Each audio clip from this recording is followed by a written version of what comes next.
yourself more than just a man. If you devote yourself to an ideal, then you become something else entirely.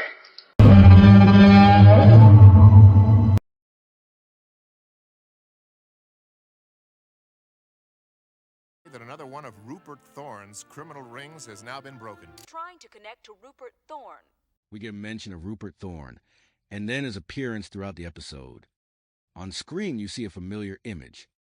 He is the first villain we saw back in Season 1, Episode 1 of the Batman 2004. Let me know in comments which version you prefer. Big Bad Harv? Speaking. During the lightning strikes in the scene, you just saw we get a glimpse of the Two-Face appearance just for a second. We are also told and shown that the darker half of him is pure anger. The origin of that dark half is odd.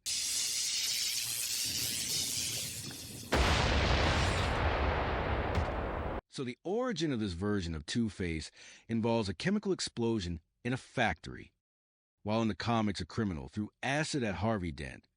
The Dark Knight movie uses an origin similar to this cartoon. Do you think they should have went with the comic origin? At the very end of the episode, we see Harvey Dent fully becomes Two-Face. There have been many different designs of the character.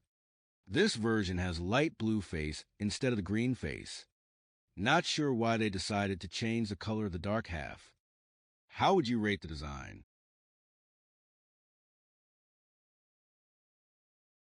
There ain't nobody can get in here alive.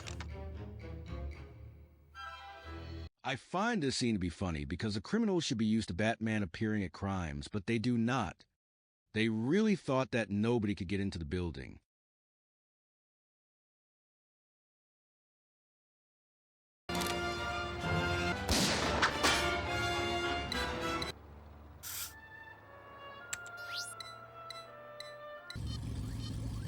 We see that Batman reconfigured a flare gun into a tracker launcher.